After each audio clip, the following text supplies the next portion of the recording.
doubts, calms my fears. Something happens. Something happens. Oh,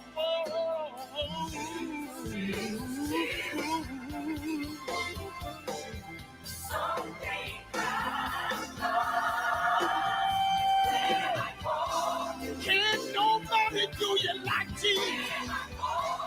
Nobody do you like Jesus. Just call him. Just call him. Just call him.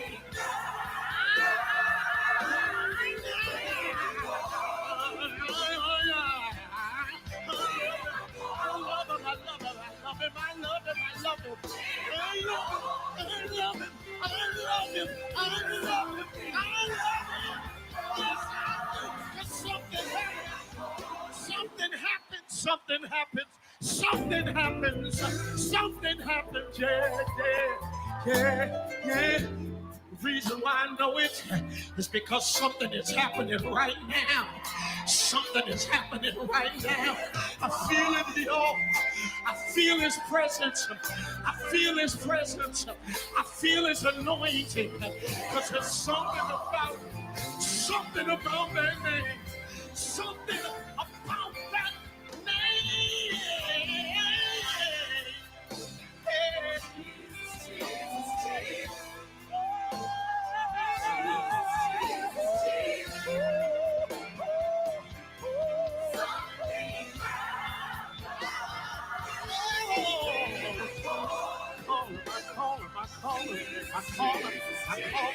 I call him.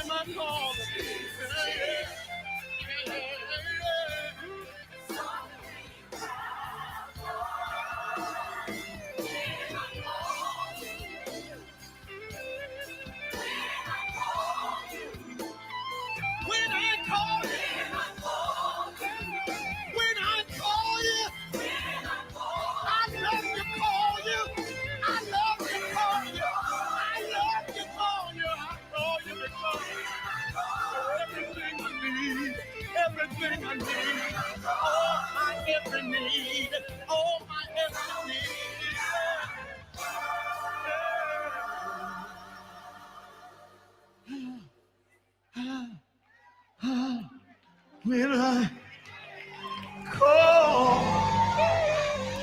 When I call you. When I call you.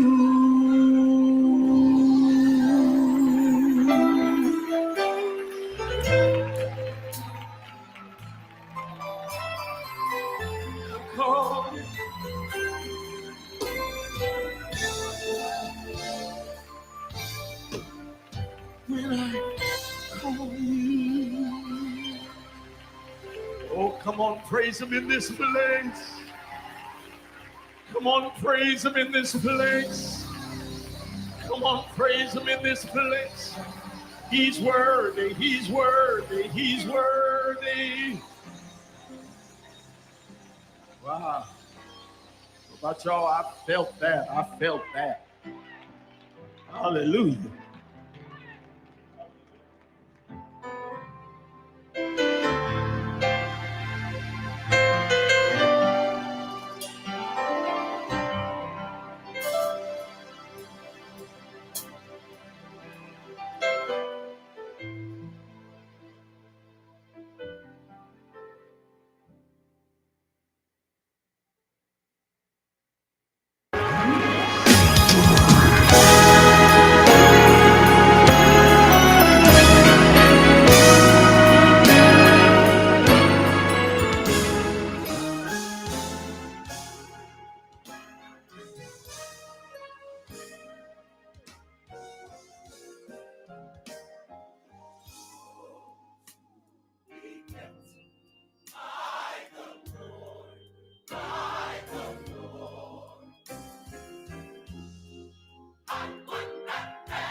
Can we lift our voice and say it? He kept. Woo. Say, he kept me.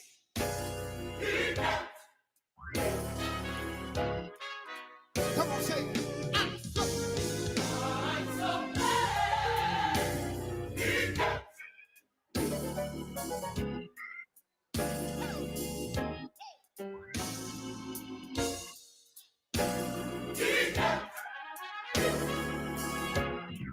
One more time, say, I'm so glad. I'm so glad. He kept me.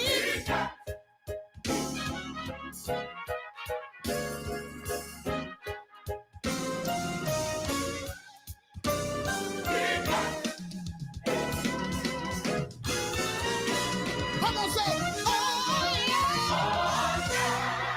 He kept me. Oh, he kept me safe. When I was lost, you kept me.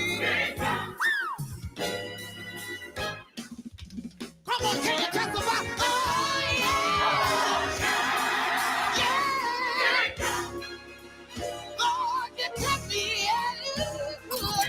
Connecting the community through gospel. The new 107.9 FM, W300EB, Macon, and WDDO 980 AM, Perry, Macon. The views expressed on this program are not necessarily the views of the Glory 980 AM, the Glory Media Group, LLC, WDDO AM, its staff, management, or advertisers, but are the views and opinions of the participants of the broadcast. Mother Georgia, she's back on live, the historic 980 WDDO. We're about to come on. Without To the studio, our host, Brenda Sutton. Hello, hello, hello. Hello. Good afternoon. And how's everybody? Hey, Jimmy, what's the word, Mockingbird?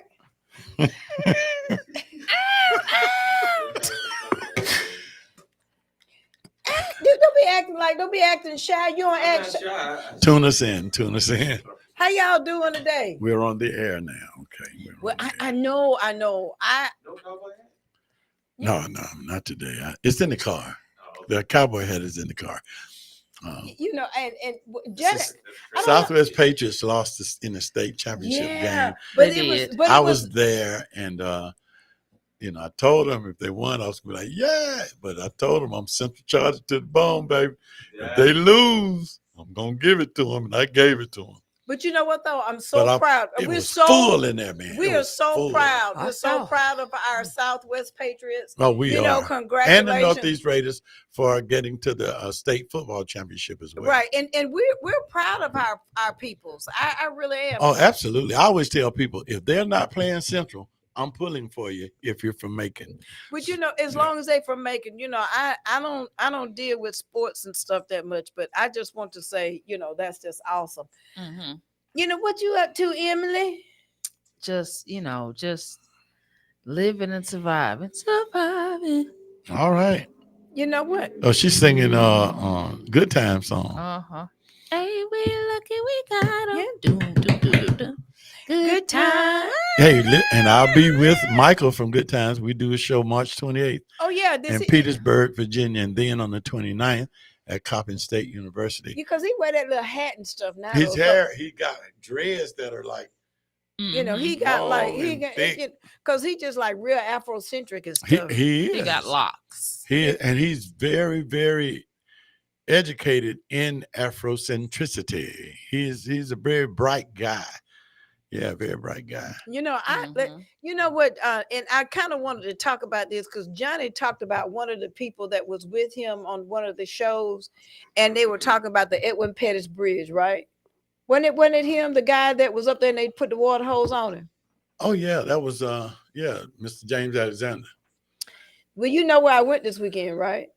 You went to Alabama? I went to Alabama. You went to Selma? I went to Selma, Alabama. And Johnny, Did you go to the coffee shop? No, I went across the bridge. That's what I'm saying. The coffee shop is right. No, I didn't do Right there. I ain't do no coffee shop. I ain't do none of that. I went to cross the bridge. Okay. Hey, you next time go to that shop is a historic marker because it was so segregated and the blacks had to stand in the window the only way they could get served, and now a black female owns that shop. I don't know if she was open. I'm just simply saying that I went there, Emily. I took Denver.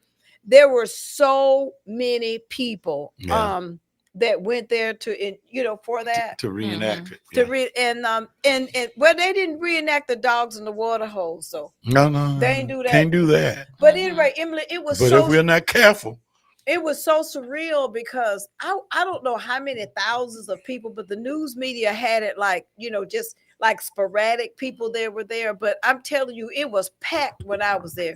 I mean, the whole bridge was full. You know what I mean? Got going across. I do know that Jesse Jackson was there, Al Sharpton, Maxine Waters, Miss Black USA was there. And it was just it was just real interesting. I saw all kind of groups. Let me tell you something. You know what? Them Masons know they was looking good. They do. Them Masons had their skirts on. I mean, what it not the skirt, what the apron. That's called regalia. They had on their regalia with all of the stuff on. But they had, but let me tell you, my daddy was a 33.5 Mason. But they had 33 degree. 33.5, I think is what he was. Okay.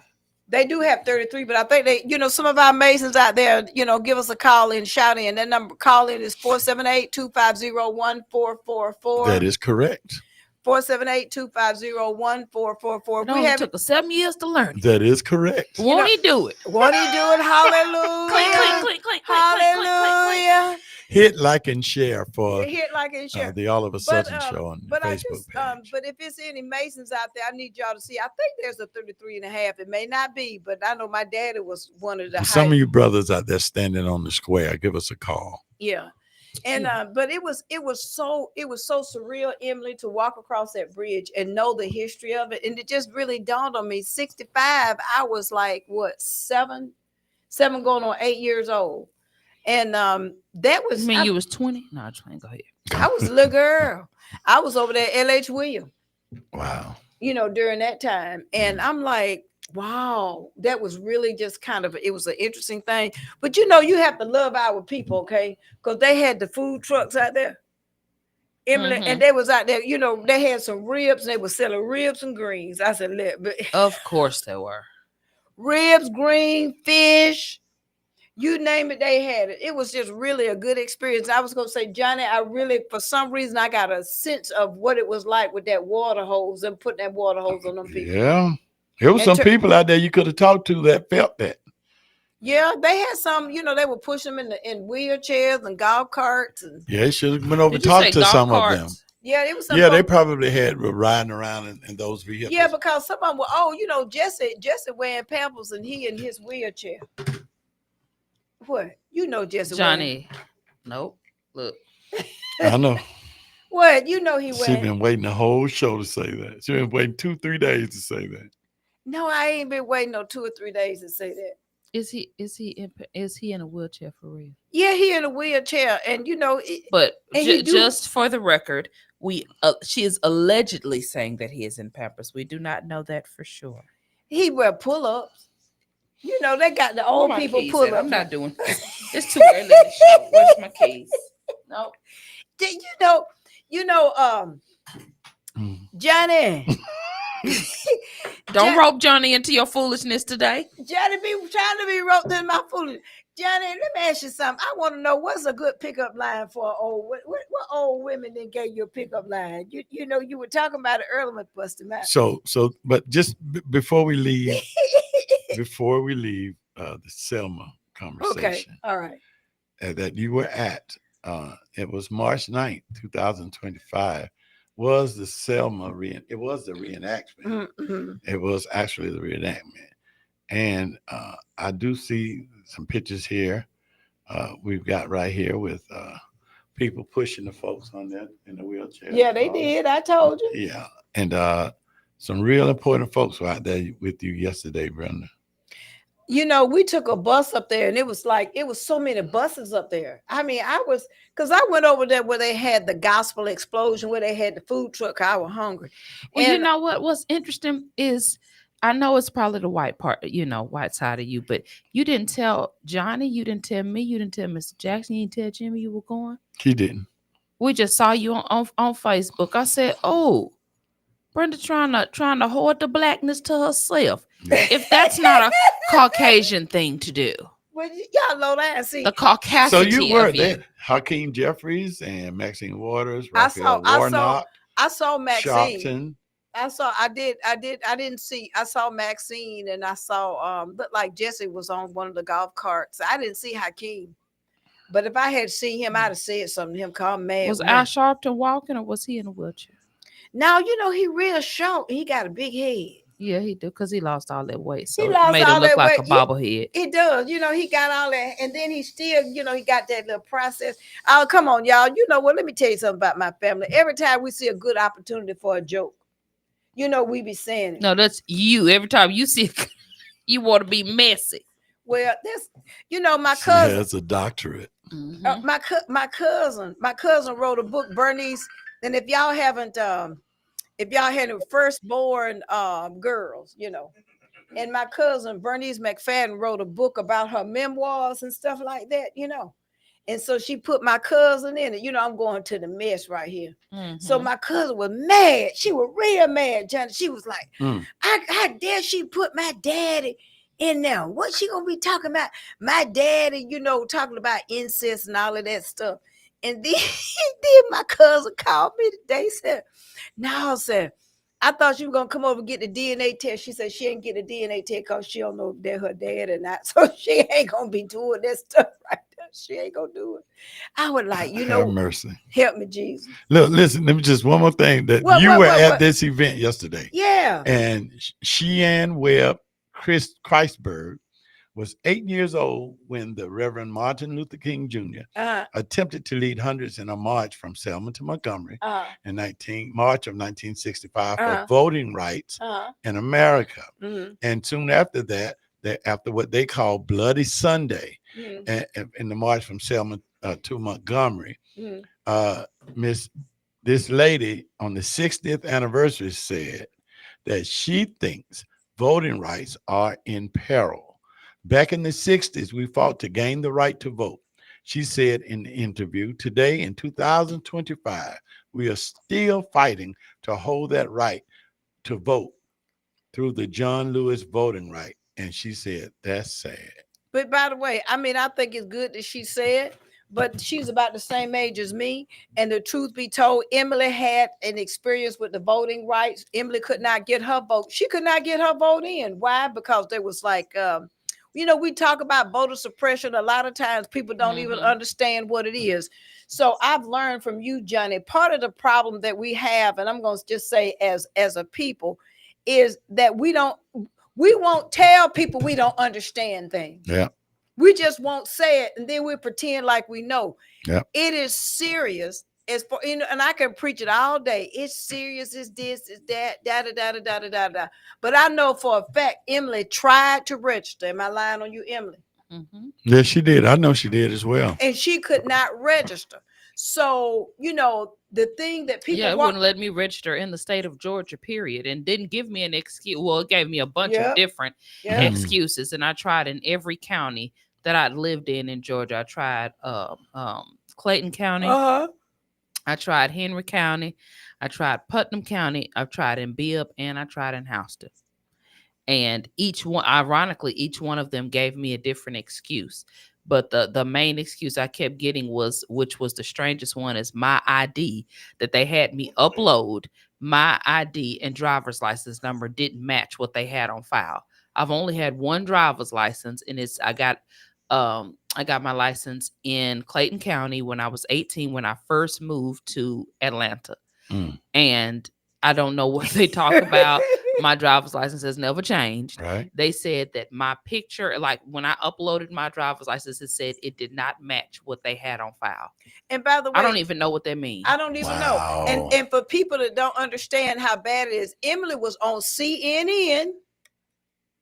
Were you not? How I many was. times? How many times? Five times. I Five think. times on CNN talking about voting and talking about Trump and Biden, and then Trump and Harris talked about that.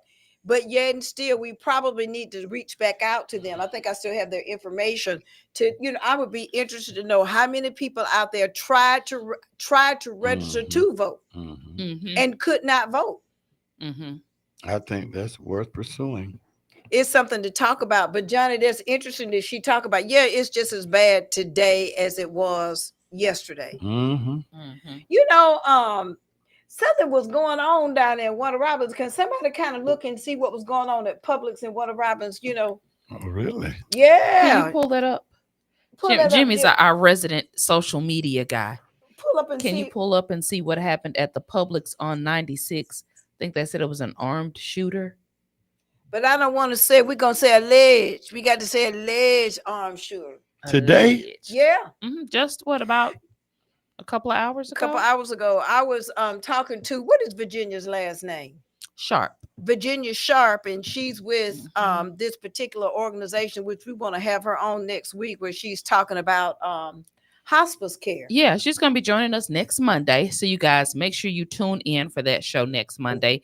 And she's going to be talking about the different programs under hospice care. She'll definitely go into detail about some of the things that are available to us and our people that we are unaware, because one of the main things, I think one of her most important platforms is when we hear the word hospice, we automatically get scared. We think hospice means, the end, the person has 2 or 3 days left, but she has so many resources and so much information available.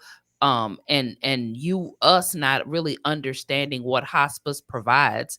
They have palliative care, like they have so many different programs under the hospice umbrella that we can actually qualify, or our loved ones can qualify for free or for no cost whatsoever to us, none at all. So she'll be joining us next Monday. Super excited about that, because when each one should teach one, and our people need to be aware of this care so that we're not abusing our elderly, we're not abusing the sick loved ones, and our loved ones that have a short amount of time to go, whether it's 2 weeks, 2 days, or 6 months. They have the proper care that they need. Absolutely. Hey, Sheila, what's up? Let me just say this. The reason why I reached out to them, my cousin, Ju, I'm all about my family. And my cousin, Ju, you may mention to me, Brenda, I'm just really upset with my mother being in the nursing home, Johnny. And, you look for, we've been talking about resources to help people that are out there. And I reached out, and she told me about this. And so I was like, well, darn, don't nobody even know. I didn't even know that. And you know how much it costs? Nothing. Not one dime.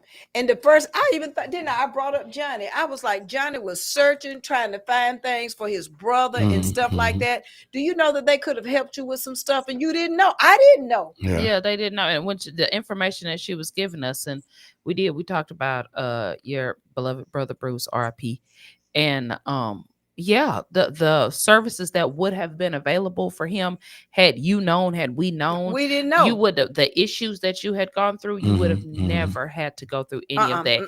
And it's the crazy thing is it has no cost attached to you, which is Johnny, insane. And you would have gotten $1,800 a month to stay at home with your brother. Yeah, it's plus crazy. You would have gotten care to help him, like the doctors coming in, and Ralph Austin is with them. Dr. Ralph Austin is their doctor. Okay. So when I found out about it, I was like, you were the first. And then not only that, I tell you what else they have. They have and she'll be able to tell you, more about it in detail, but I was just like, nobody told me. Nobody said anything about it. And I know there are some people that are out there that are listening that like, what can I do? And I want to make sure that they know about this one, because I definitely want to make sure that my mother, now here Denver is grandma on air now. Denver that's what happened when you have grandchildren. I look here. Denver wants it, and she wants it now. you know how y'all do. You know how she do. That's why they call me grandmama, grandmother. But anyway, Johnny, I thought about you specifically. And one of the things that I thought was really neat, and I know that you need it, and I'm not like in your business, but I am. But is that they'll even provide for you after the person transitions. They'll provide you with 13 months of post care, like counseling and all of that stuff, where you can see where they come in. And I was like, how many people do we know that have had people who transitioned who needed to be able to share and to let people know how they're doing and all? I mean, yeah, that's good. The place that Bruce passed in hospice in Atlanta, they are reaching out. They've been reaching out all along too, telling me I could come in and talk and for therapy and that kind of thing. So, yeah, that's good stuff. But these people come to your house, Johnny. They meet you where you at, and I know that I probably don't be cleaning up enough. No, it ain't got nothing to do with that. I'm just teasing. I'm gonna say something. But I think we've been talking about it on the air, and I just about finding resources and things like that. But I just wanted to kind of Now, I'm gonna share this. Did y'all making me think about this conversation? I was around today, and I think this is maybe one day we'll get around to something like this, talking about that when a parent gets ill, right, to the point where you start like having to accept they're in their demise, right, and they've got a new husband or a new wife, but they got a child. Today, the example today was, and certainly I'm not calling names. I don't think nobody knows what I'm talking about, but certainly today was this woman. Really beautiful lady, wonderful lady, spiritual and all that. Married to a husband. He's going through Alzheimer's and dementia. And his daughter has one daughter who was spoiled. So he had this one daughter who makes really good money, but she was spoiled by him. And so the last 3-4 years, he's been declining, and his health, she really doesn't like accept it. And you can clearly see she's not accepting it, the real. And the mom would call her sometimes, hey, come over and help out. But the daughter really can't push herself to like do the bathing and stuff and that kind of stuff. But she's concerned about the paperwork though.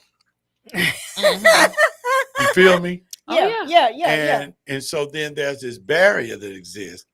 Because now the daughter is so cautious and wondering if the stepmom, quote unquote, is telling her dad to change some stuff that he had put in place for her before he got married. But the dad has told her before in the past, look, now that was the way it was before I got married, but this is my wife.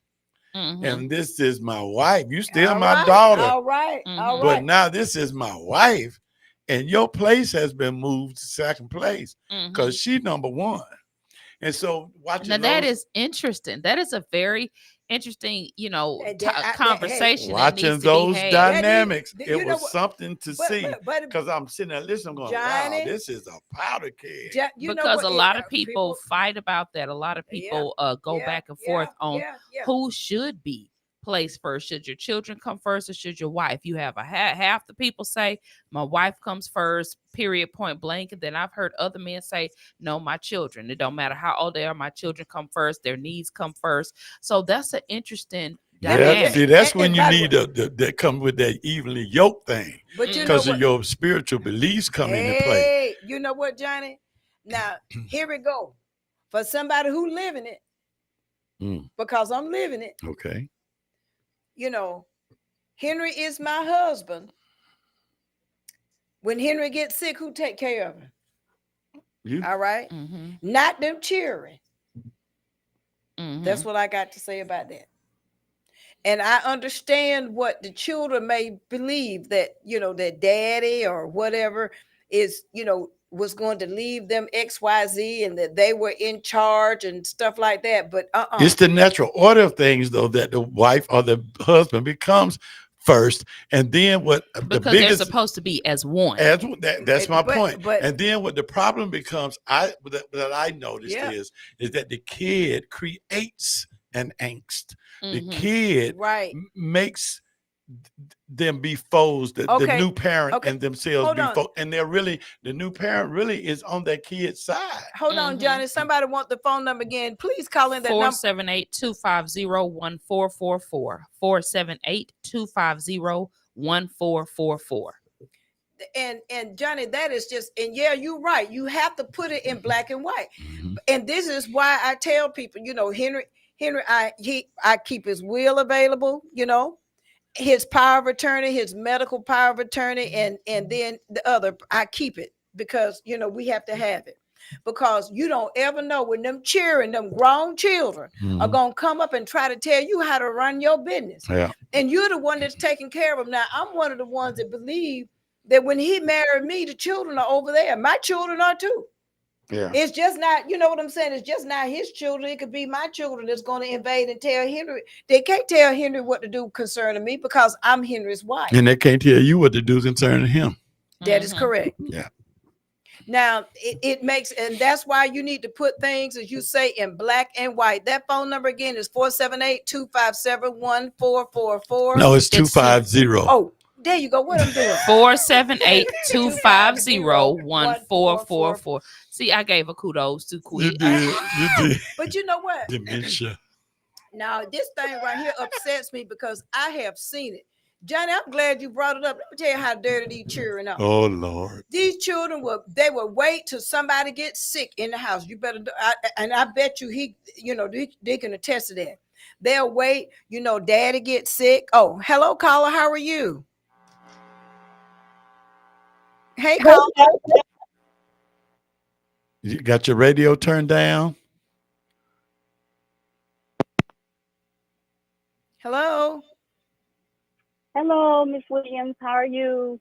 Good. I wanted to comment. This is Alicia, and I wanted to comment on the what Brother Hollingshed was talking about. Mm-hmm. Okay.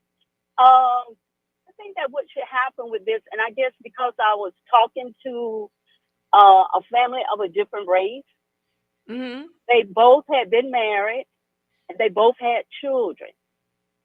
And what their decision was to do was whatever they were going to give their children, they were going to go ahead and give their children whatever they was going to give them before they got married. So whatever was left, then if anything happened to him or anything happened to her, it was already taken care of. And I thought that was a very good choice or decision to make.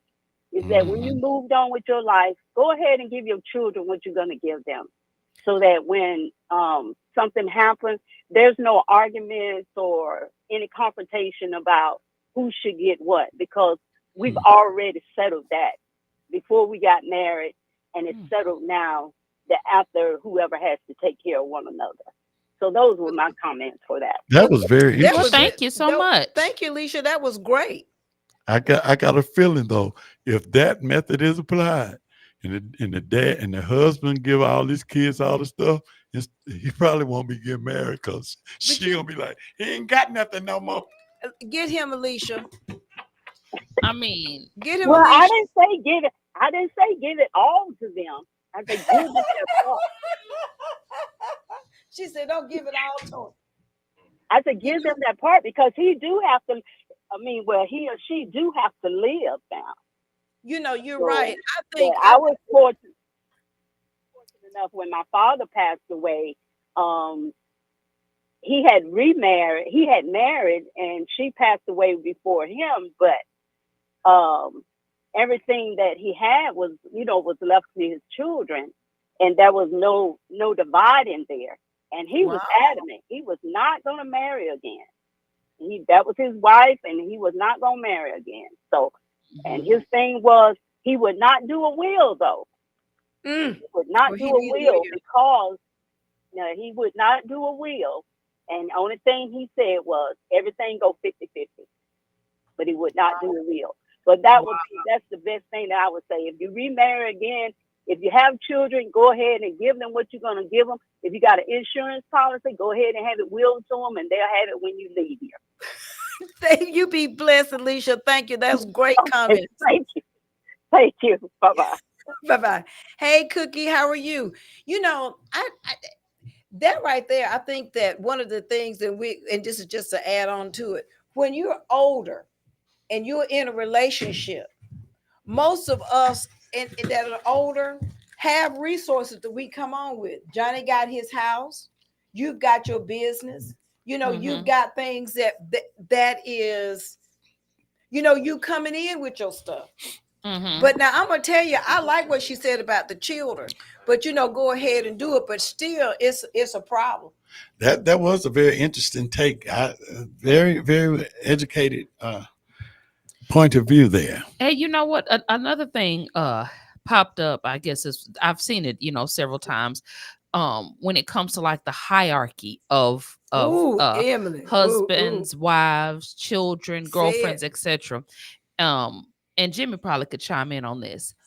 What do y'all feel if, say, for instance, if Jimmy comes to pick me up, is the mother supposed to be in the front seat, or the girlfriend supposed to be in the front seat, or the wife? Wife in the front seat, mom in the back. So, Jimmy, what do you think? I'm not married, so He just threw shade. But you know what though? I was going to say this. Now this is what my challenge is right now with the hierarchy. Y'all know I'm trying to get mama out of the nursing home, right? Mama gonna come home and stay with me. I love Henry, but I love my mama. So what if Henry was to say no, that my mama couldn't come home and stay with, because you're supposed to leave your family and go to your husband? So what would you think? If he said no, she couldn't come. Well, I think that's very good and very deep. I think that would definitely be an issue, because I have a real life. It's so odd. It's so I'm much. I'm putting it out here. Oh, no, dig this. It is so odd that you would say that, because one of my dearest friends that we went from being 17 together to I'm 64 now, and we have never. She was 70. Yeah, we've never lost contact with one. Right. We are like, I've been. His folks know me. Right. My folks know them. All this. Presently, right now, he's been talking to me, trying to get a grip on how do I communicate with my wife that our house has become a hospital. We don't have a living room anymore. Okay. Because there are stairs in the house where the bedrooms are. She can't get up there. Who, the wife or the mom? The wife's mother. Okay. So now the living room has become a hospital room. Smell like hospital, smell like sickness. And he loves his wife and loves his mother-in-law. But that ain't the place for her. Like, she needs to, I want to put my mom in no nursing home. That thing. But he's not insensitive to the fact that she would like to be caring for her mom, but they got kids, Johnny, and they have turned the whole house down, Johnny, to the mother's convenience. And he don't want to divorce his wife. He don't want to argue with his wife. He don't want to fuss with her. But that ain't where he wants her to be. And he don't want to be looked at as a mean, evil man. Yeah, let him finish. He don't want to be taken as a mean, evil man, because he wants his house back. And he don't feel like that's good for not just for him, but for everybody. For the children, it's not the best thing for her to be there. And he is in turmoil right now, trying to figure out how to communicate this with his wife and not lose his marriage, because it's to that point. That's selfishness. Wow. Now I'm gonna say this about me. Selfish on whose part? The wife or the husband? Oh, the wife. Now, but it's two strong points of view for either one of them. But let me just tell you. Let me just give you an example of why. You've been to my home.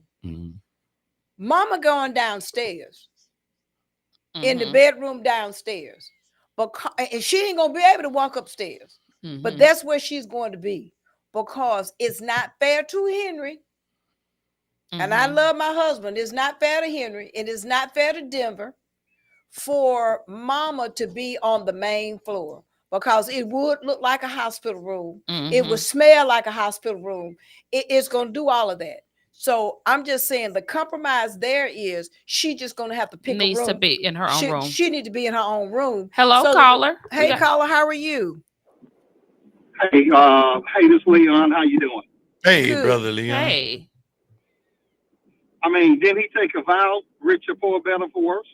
Yes. So what's the problem? Well, he said all of that to his wife, not to his wife's mom. It doesn't matter, Emily. Why not? My advice here. Wait a minute, hold on. All right. My advice to him is get the hell over it and do what he got to do. Now, when me and Sheila got married April 14th, 1990. Okay. The day before our wedding, Sheila mama had a stroke. Okay. We bought a house at 2709 Hillcrest Avenue, historic district. Never spent a night in it. We moved in with her mama to take care of mama on Grant Avenue, 2 doors up from Bill Randall. Miss Brown had a big time stroke.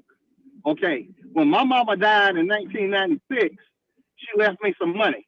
But she left the money with her attorney. The only way I could get the money was build a house. We built a house in Hudson Estate across from Porter School, 5 bedrooms, 4 baths. All right. Her mama was stayed on the first floor. The first floor of that house is handicap accessible. All right. Nobody's ever me and Sheila now, so we need to sell that house. The light bill $700 a month. The bottom line is Miss Bryant had her own room downstairs, bathroom and bedroom. She wanted to go to a nursing home. I didn't want her to go to a nursing home. She didn't want to go to a nursing home, but she wanted to go to a nursing home. Now, Sheila sleeps in that room. I sleep upstairs because the phone rang all the time. I took a vow to Sheila. I know what you're saying, Emily. I took the vow to Sheila, not Miss Brown. But him, me, and the husband, he need to get the hell over it and be a man and do what he's supposed to do. But okay, see, if the house, wait a minute, let me finish. All right, I'm the caller. All right, if the house smell like a hospital, get the hell over it. Put the air freshener and Lysol in it. That's your mother-in-law. Act like it's your mother-in-law. I know that's right. Go ahead, Emily. Hey, what if it was the mother-in-law that didn't want her daughter to marry that guy and hated that guy? And now, Johnny, that's irrelevant. All right, that's done deal. We're not talking about that. We talking about a lady that's bedridden that needs some care. Go ahead, Emily. No, that was actually Brenda that interrupted you. That wasn't me. My point to you, Johnny. Look at she threw you right up. Just for the record, that was Brenda that was trying to cut you off. That wasn't me. But you know what? Go ahead, brother. You know, Leon, that's what Henry did. You know, Henry, when we bought our house, he made sure that mama had a room.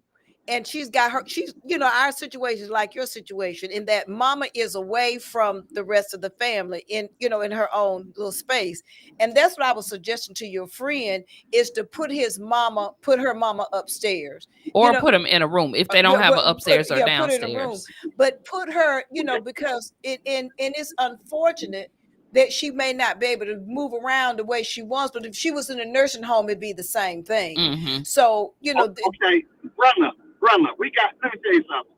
We got all kind of technology right now. Miss Glover, that's retired educator. I do. Yeah. It was a bunch of sisters. The first time I saw a sliding wheelchair was in her her brother's mother-in-law house over on Knightsbridge or somewhere over there by Elaine Lucas' house. Hey, I saw one last week when a lady died over in King Alfred. You could buy a wheelchair where you can sit in and press a button and slide upstairs. So that's no excuse. Oh, well then you know what? When we get off air, tell me what that is. Yeah, my grandfather had that. He had one built in for my mom, my grandmother. Mama can't slide, but you and I talk off offline. You can sit in a chair and press a button. I forget the name of it. It Super goes cool. upstairs and goes out. So let me tell you something. The bottom line is do what you're supposed to do and quit whining as a husband. Ooh. Well, Okay. Henry ain't whining, but you know what though? I do I understand ain't talking about Henry. I'm talking about the other guy. Okay. But you know what though? He Sheila tried to hold. Sheila He says tried to all hold. the time. Huh? Sheila says all the time, everybody's not like you, Leon. I get that. I understand that. I'm not stupid. But do what you need to do and move on. Okay. Well, I appreciate you, Leon. Thank you, sir. Thank you, Leon. You have a good one. I appreciate you sharing. I need to talk to you offline so I can see if you can help me get this stuff out there for Mama. Okay. All right. All right. Bye-bye. But you know, let me just tell you, Johnny, I got what you're saying because I do. I mean, I love my mother and everything. I just know that hospital smell. I mean, I know Leon and everything till I get over it, but you know, it would work my nerve. But I think I do agree with Leon. You know, it's most often easier said than done. I'm sure, like you said, Johnny, the guy's in a turmoil. It's, you know, he loves his wife. He doesn't want to divorce his wife. So I get it. And I think economics have a lot to do with people's take on things too. Right. It's like if you got a certain amount of money, you could afford certain things. Right. Then you're saying, "Oh, no problem, bring her on in." But if you don't have those kinds of things, Johnny, and you don't have the space, hold on, Brenda. That's If you don't have the space to do it, I think this is where practicality has to come in, and we have to be honest with ourselves. In the Black community, and that's one of the reasons we're gonna have Miss Virginia Sharp on next Monday. One of the issues that plagues our community is we put the burden of ourselves on our children, on our loved ones. And, you know, part of me, I get it because we are raised that way in the Black community. But at the end of the day, I stress this on the show.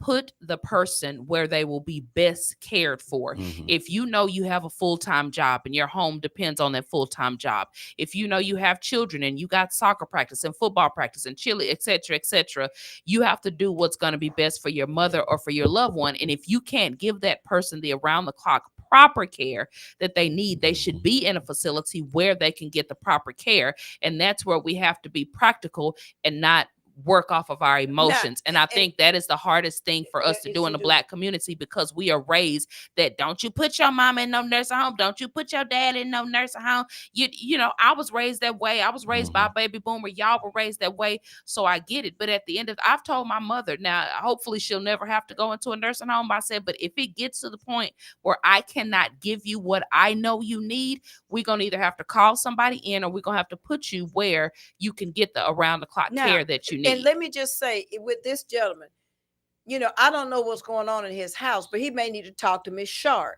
and to see, because the services they have, they offer somebody to come in and clean a little bit and cook a little bit and things like that. But if they have a room, and I bet you they do, and it's upstairs, and they have children. The other piece of this, well, Johnny, how old is his children? Do you know? He probably can't say on air. I mean, are they children or are they adults? That's all I'm asking. They are. They're not little kids, but they like maybe. But and they're not grown. Yeah, so you know, they're probably teens. He ain't said it. Transitioning. I'm saying, you know, and let me just say, into adulthood. When you have children at the house, and the children typically, and this is where I see where his issue is. I would have it. I'm just going to take Denver, you know, because she's 10, 11, 12. And the kids are coming in and out of the house. You know, they have their little friends and stuff that come. Mm-hmm. It's embarrassing for them to come in with that. Mm-hmm. It's just the truth. You don't like it, but it's the truth. You know, and it's just, and so no, I wouldn't want my living room turned into a hospital room.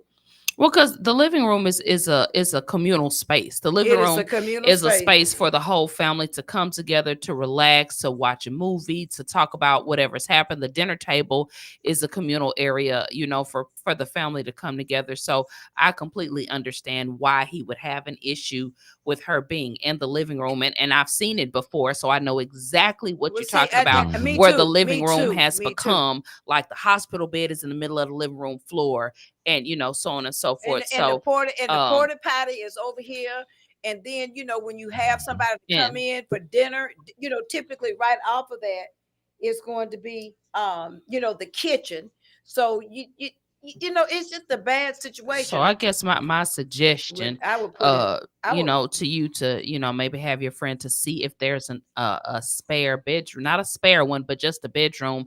Maybe whoever is left in the house, children wise, they can bunk up for the next couple of years until they leave or go off to college or whatever. Maybe they can bunk up, give the empty room to the mother. That way, like Brenda said, if they were in a nursing home, it would be that they would have their own private space, because at the end of the day, have you ever walked in a nursing home and they had the patients in the middle of the community center area? Like it's kind of, it's a reason why they need privacy. And I would assume that mother-in-law probably wants some privacy. I couldn't imagine being a female and having to all of that going on out in the open all the time, 24/7, even being sickly and even being, whether it's a stroke or whatever. Every person deserves privacy and decency and dignity. And so I would think that person would want some privacy. And so that would be my suggestion, was just to see if there are multiple children or multiple young adults, if they can, maybe bunk together in a room for a year or two until they leave, so that room becomes empty if there are no other rooms. And the other thing, that'll kind of confine that situation so everybody's comfortable and that person now has some dignity and some privacy. And I would say that, I do feel very strongly about it, because I was just thinking, I said, and then too, if they have a family meetings are very, very important, because that's one of the things that we're talking about in our family is, Denver, are you going to be able to help me with grandma? Meaning that, will you help me by bringing her water, or bringing her things and things like that, because I got a bad knee and Henry's got a bad knee. So we're going to need you to help us out a little bit with taking care of grandma. And so that'll relieve some of the pressure for me having to run up and down the steps with food items, maybe just to clean her or whatever like that. But so you need the chair that slides. No, Mom, I don't know. No, I'm saying, Brenda, it would make it easy for you. To slide up, to hit the button and just slide. Here I come, Mama. Because it like my grandfather had one built in for my grandmother, and Leon is right. They sit in the chair and they hit this little button, and it's just like an elevator. It just pushes them all. They ride it all the way up to the top of the steps, and they have a walker or a cane or whatever at the top of the steps, and that keeps them from having to go up and down the step. And when we was kids, we used to get in and ride up and down. I'm sure y'all thought y'all was at the amusement park. We ride up and down. Y'all are going, but I think that this. We did. I'm glad you brought it up as a subject matter, because she said most husbands are very considerate of their sick. Most men, and I'm going to say this, I'm going out on a limb, men are very, very attached to their mamas, and they'll be there to take care of mama when they won't take care of daddy. Now I'm telling you, they're ain't that right, Jimmy? You'll be there to take care of your mama. Your mama, if something happened to your mama, that's it. You're going to take her wherever you go, aren't you? Yeah. And I ain't putting them on the spot with it. That's one thing about a boy. Boy, do it now. Well, it's usually the dad's part of daughters, and then the mamas, And let me tell you, and she said most husbands are considerate of sick mama and make allowances for her. I think that this guy also, I bet you money, you ain't told me, Johnny, because I have no idea. For y'all that are listening, I don't know who it is, but I know that I feel like this sometimes. You just want peace in your house. Yeah, and then it comes down to Emily's talking about emotionality versus practicality. And I think that's the big conflict with the husband and the wife. And sometimes emotionality is really not the right way to go for the situation, but but that's my mama, and you get caught up in it. That's my daddy, and really practically, if it ain't practical, it really ain't spiritual in my book. And so practical really wins out. And you're right. And then too, I'm old. I'm going on 68. By the way, I'll be 68 on Wednesday. Wednesday's my birthday. Oh, birthday!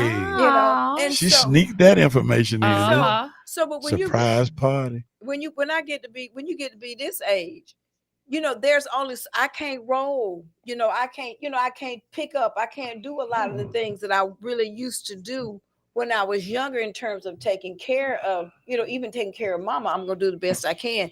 But I'm really glad that you brought up the subject. And let me just say, go back to where the grown children come in. Mm-hmm. A lot of times, now you ain't told me this, but I'm going to ask you this question. Perhaps where the other children at? I know that. Is that girl the only child that woman has, or is it some other children? Oh, you talking about the first example? No, it's the father is his daughter. No. The second example of the house. Is there any other siblings that are part of that family? Oh, I don't know. Typically the reason why I ask is always one that take care of everybody else, and the other ones sit back and become backseat drivers, and they don't do nothing but sit back and wait on them to transition so they can have their hand poked out. And then it's always some that step up and do that so they think they can be in control of the money. They really don't do it from the heart. They do it from the vantage point of making sure they're the ones who can put the hand in the jar first. It's a lot of stuff that go on in real life that we really are not comfortable talking about. But that's what we do on this show. We talk about it all. But it's so many people, and I have seen it. I have seen cases where one of them was the one who gave up everything to go and take care of mama or daddy. And then after mama just would not fix them papers. Right. Listen, y'all, fix them papers. Would not fix those papers. And so when she died or he died, they divided up everything and they pushed the one who took care of mama, who gave up everything, out the house. They push him out and don't care. So that's why I'm kind of glad that you brought it up. And also, as far as like taking care of the person, I've seen it more than one time. They'll come around the house like they trying to help you, and then they be around there, they ain't helping, they looking for the papers so they can change them. And hide the papers, or something like that. Yeah. Ain't that right, Sheila? You know what I'm talking about. She talking about, yes, they do. They so low down there, take the wheels and tear them up, or tear them and so they can have that old power of attorney, Johnny. The one that their guy fixed first with the children that was in charge. They'll be around there trying to help the wife and everything. Find the latest one he had, rip it up. Unless he filed it with the probate court, don't nobody know nothing about it. Take it and rip it all up so that them children could be in charge. By the way, I can't. My ex, he had his mother passed away, and it was really, really sad because his sister had I guess a grudge. I don't know if that would be the right word, but she held a grudge against him for years because she was the one that had to pretty much see about their mother throughout all her sicknesses and et cetera. So she was gravely upset when it got down to the will, and she realized that the will was supposed to be, or what she left was supposed to be left between him and her, and I believe any of her living siblings, which was one brother. So she was so upset that she didn't even come to her own mother's funeral. And she was mad because somebody found the will. My ex actually found the will because she did not know that. Let me finish. She did not know that there was a will that was left with the funeral home, because back in the day they used to, like, this is my funeral home that I'm gonna use, and they stuck to it for 20 or 30 years. This is my funeral home. So there was a will left with the funeral home director that the sister did not know about. And so when they went to the funeral, my ex knew. He went to the funeral home, got the actual real copy of the will that was notarized, et cetera. And so the sister was so upset that she didn't come to her own mother's funeral.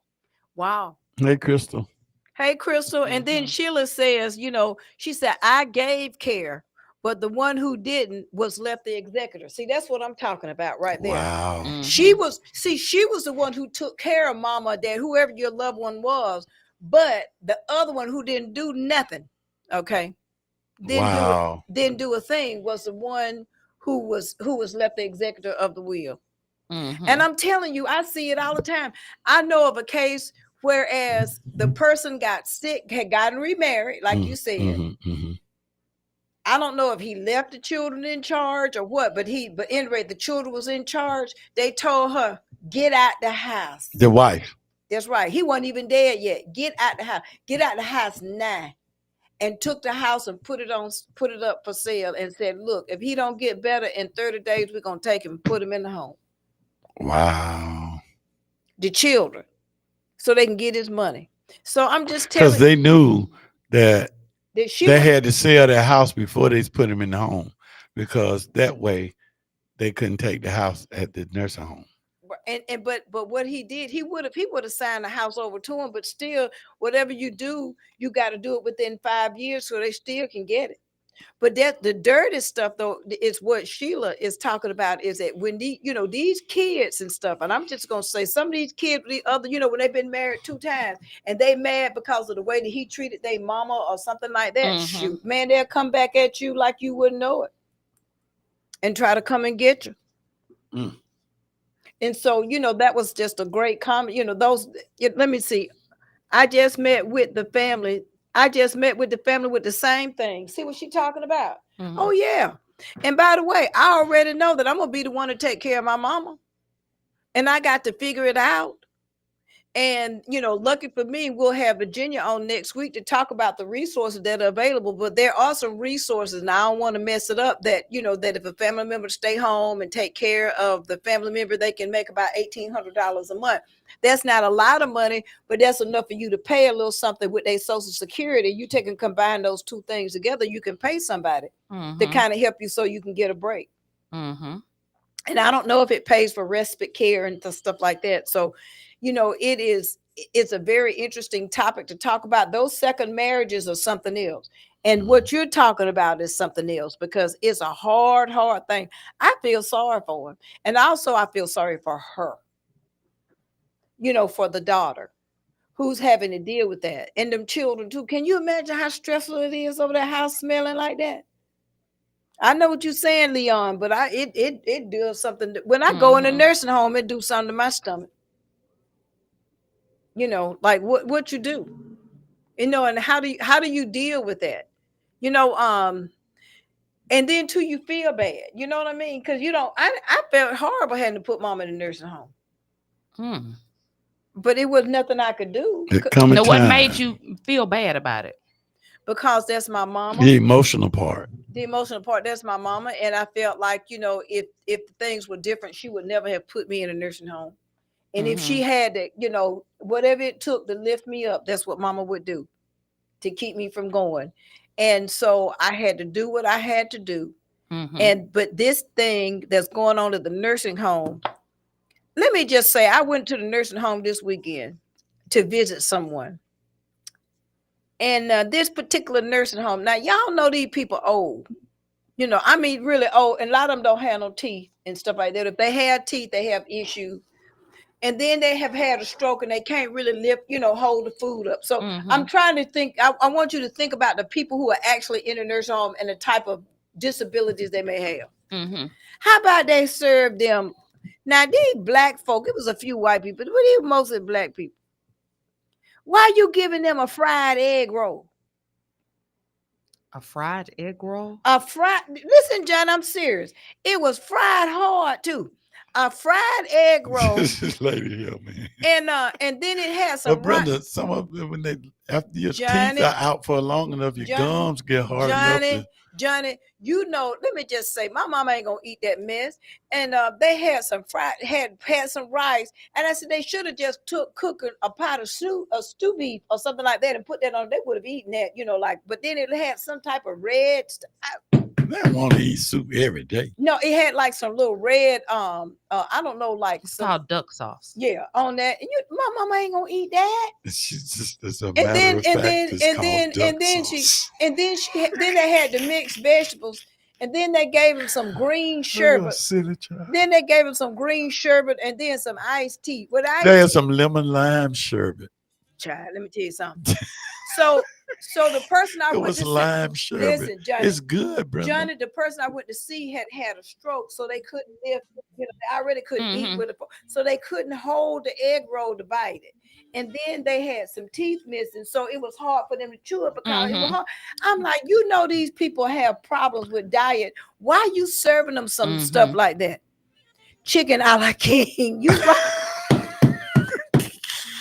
Sheila, it was beef. But it was horrible. Well, beef was easier. But look, it was horrible. And my point to you is a lot of the people that are in these facilities and things like that, you know, I don't know. I've been trying to get them out from it. Let me just say, when I saw that, I said, my mama can't be up in Brenda, that's enough of that. What? Now, speaking of eating, go to 1224 Eisenhower Parkway and go to Anderson Country Kitchen. The food is off the chain. They The got lines some soft are vegetables. Oh, yeah, they got everything for the elderly, the young. Look, 1224 Anderson's Country Kitchen. Going over there, get some good food. When my mama come home, I'm over there, see Larry I'm gonna and cook us some Yasmin and peas. Miss I'm G. gonna cook us some peas and cornbread. Some peas and cornbread. Yeah, I'm gonna fry some cornbread. Not pancakes. Southerners It's called hoe cake, Johnny cake. It is a pancake. It's a hoe cake. Cornbread is cornbread. No, it's called a hoe cake It's bread. a hoe cake. It's a hoe cake. It's not cornbread. Hoe cake bread. We're gonna fight later about this cornbread. It's not cornbread. Thank you all. We're so glad to be on today. We got some. Oh yeah, he got some information about selling.